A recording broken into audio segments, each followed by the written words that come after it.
For years, rare, hard to find, and limited time promotional Star Wars sets have always been so fascinating to me as a LEGO Star Wars collector. Just hearing the stories behind them, why they were made, how to get them, how hard it is to get them, it's always just been a fun topic for me and a lot of other people. So today in this video, I want to go over the most obscure and rarest LEGO Star Wars sets that I could find on the internet. So starting off, the first sets I want to talk about are 3 exclusive sets that were released in Japan in 2004, and I had no idea these things existed until a few days ago when I was talking to this guy on Instagram and he actually showed me that he had some of them, and I was like, whoa, those are super cool, I've never seen those before. And the sets are miniature sets, being 6963 X-Wing Fighter, 6964 Boba Fett Slave 1, and 6965 TIE Interceptor. These were promotional sets released exclusively in Japan in 2004 as a collab with the Japanese food corporation called Kabaya. Basically, they're just a big food corporation in Japan. They make a lot of different types of Japanese candy, and according to Wikipedia, certain retailers in Japan that sold these candies also had these sets. And basically, as you can see, they're just a miniature set, but they come in this awesome box with this really cool Japanese writing and also the Kabaya logo at the bottom right corner. And apparently, sometimes these would include a piece of Japanese candy. So if you happen to stumble upon one of these for sale on the internet and you want to buy it, there might be some 20-year-old candy in there. But the reason I think these are so cool is just because of the foreign writing on the box. I have never seen a LEGO Star Wars set with Japanese writing before, and it definitely looks like something I would want to get my hands on and display. And speaking of getting your hands on these sets, I've looked on eBay and it seems that the average price for all 3 of them sealed together is about $200, which honestly isn't even that bad of a deal considering how obscure these are and that they're from Japan. Just make sure you don't eat the 20-year-old candy. Anyways though, next up I have 2 very strange LEGO Star Wars Mindstorms sets from the early 2000s and late 90s, and from what I know, these are the only LEGO Star Wars Mindstorm sets that LEGO ever produced, that being 9748 Droid Developer Kit from 1999 and 9754 Darkside Developer Kit from the year 2000. The Droid Developer Kit came with instructions for 3 different builds, that being R2-D2, a battle droid with a stab, and a bit of a weird one, especially considering the name, that being a Gunyan sub. I couldn't find pictures of what the Gunyan sub looks like, but according to Wikipedia, the instructions for it were included in this set, and on top of that, it encouraged consumers to build like their own builds and make up what they want using the Technic pieces and the Mindstorms motors. But the 3 builds I want to talk about are the official ones with instructions, and I have to say, for the most part, they don't look the greatest. They're early 2000s, late 90s Technic Mindstorm builds. I'd say R2-D2 is definitely the best because he's actually got some pretty cool printed pieces for his headpiece, and of course he's got the motor in there so he can probably roll around. It has some functionality where his legs can move. The battle droid with the stab, on the other hand, does not look that great. Well, the build actually looks fine, but it's just the fact that it's using white and blue pieces just throws off its look, and also I'm not really sure what its functionality would be with that motor. And then again, I couldn't find pictures of what the Gunyan sub looks like. Now, the Darkside Developer Kit, on the other hand, is actually a bit cooler in my opinion. Basically, it's the same concept, LEGO Star Wars Mindstorm set that has instructions for 3 builds, and then there's also encouragement to build your own builds and use the Technic motors and make whatever you want. And the 3 official builds with instructions in this set are an AT-AT, technically making it the first LEGO AT-AT, a Droidica, and a Vulture Droid. Now, the only picture of the Vulture Droid is this one right here on the back of the box, which from what I can barely make out, it does look pretty cool, and it looks like it has a functionality where its legs can actually walk and move when it's in its upright position. The AT-AT though definitely looks a bit obscure. I mean, they got the shape of the AT-AT down right, but other than that, this thing is pretty wonky looking. On the right side though, because of its motor, it can walk on all 4 legs, so I guess this was also technically the first motorized walking AT-AT. And then we have the Destroyer Droid, which is probably the worst of the 3. It's very, very bare bones, and I assume its functionality has something to do with its arms, where they can maybe move back and forth like it's firing its lasers. But still, these 2 sets I'm sure are great for the time, but 24 years later in 2024, they are pretty obscure looking, and again, I don't think many people remember these or even know they exist, and that's why I wanted to put them in this video. Anyways though, next up I have an extremely rare set, that being the Han Solo and Indiana Jones Transformation Chamber. This was an exclusive set given away to gifts at the LEGO 2008 Toy Fair Collectors Party, and there were only 100 of these made. And as you can see, basically it's just a little 2-way minifigure stand, one side with Han Solo and the other side with Indiana Jones, obviously resembling how Harrison Ford played both characters, just giving us a cool little collector's item. But this thing is insanely rare. I looked all over the internet, cannot find a single one for sale, although according to Brick Economy, this thing's value is $9,600, which is absolutely insane, but keep in mind that's not going off too much information. It's going off of an estimate along with past sales on the internet, which there have been barely any. It's kind of one of those sets that there's just so little available that if you have one and want to sell it, you basically just price it at whatever you want because there's no past sales to go off of. Now, $9,000, like I said on Brick Economy, is a bit of an extreme estimation, although I definitely imagine that this thing could sell for at least $5,000 to $6,000. Either way though, I think it's really cool. It's a super unique collector's item that's playing in on two very legendary and iconic characters, and I would love to get my hands on this someday, if that'd even be possible. Next up, I have another extremely rare set that's kind of in the same boat as the one that I just talked about, that being Star Wars Miniland figures from the 2011 Toy Fair Collector's Party. And the reason I say this is kind of like the Han Solo and Indiana Jones chamber that I just talked about is because it was kind of given out in the same fashion. There were only 125 made, and it was a promotional box set given to guests invited by LEGO themselves to the 2011 LEGO's Collector Party at the International Toy Fair in New York. And basically, there are 3 buildable figures inside, that being Han Solo, Chewbacca, and Boba Fett. And the reason they're called Miniland figures is because they're built in the same style as the actual figures on display at Legoland, if you've ever been there and seen those dioramas before. What's strange about it though is that Han Solo and Chewbacca actually both come pre-built and glued together, and then Boba Fett is unbuilt and his pieces come in just a Ziploc bag. And I just think that's so strange. To my knowledge, this is probably the only LEGO Star Wars set, or really only LEGO set ever, that has actual pre-built glued together models. It's just not like LEGO to do something like that. Anyways though, what is cool is that once you have Boba Fett built and all 3 of your figures, the box can actually open up. It has slots on the inside to display all 3 of them, along with a little message on the left that is too blurry in this picture for me to read, but it probably says something along the lines of congratulations for winning this set, and some descriptions of the builds and descriptions of the characters. And if you weren't someone that was lucky enough to be invited to the collector's party at the 2011 Toy Fair by LEGO themselves, if you want this set,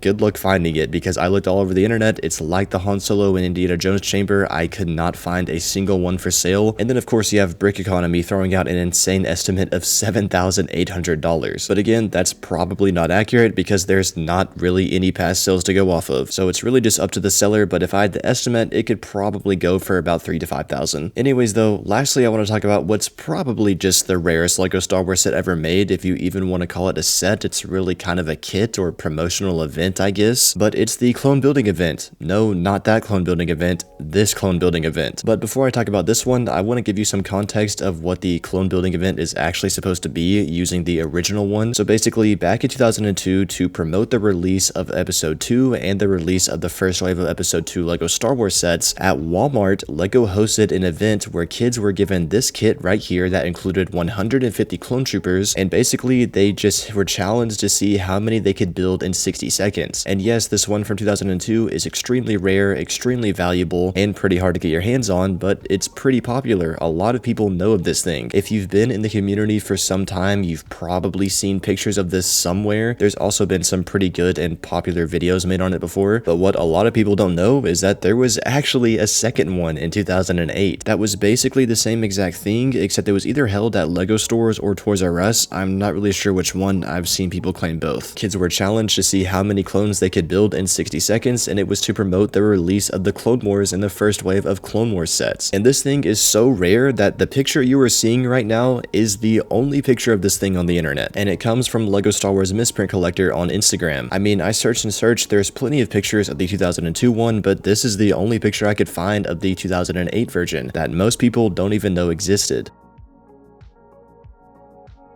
And if you want me to give any type of estimate of how much this would cost, or if you could get your hands on it, all I have to say is good luck. There's no telling how much this thing could sell for, or how much are even out there. So yes, that's why I say it's probably the rarest LEGO Star Wars set or kit ever made. Anyways guys, that's gonna do it for this video. Rare LEGO Star Wars sets have always been so fascinating to me, and I just wanted to make a whole video diving into which ones I think are the coolest. So let me know what you think about these down in the comments below. If you're new, please consider subscribing, and if you want to check out more of my videos, you see the link on the screen right now.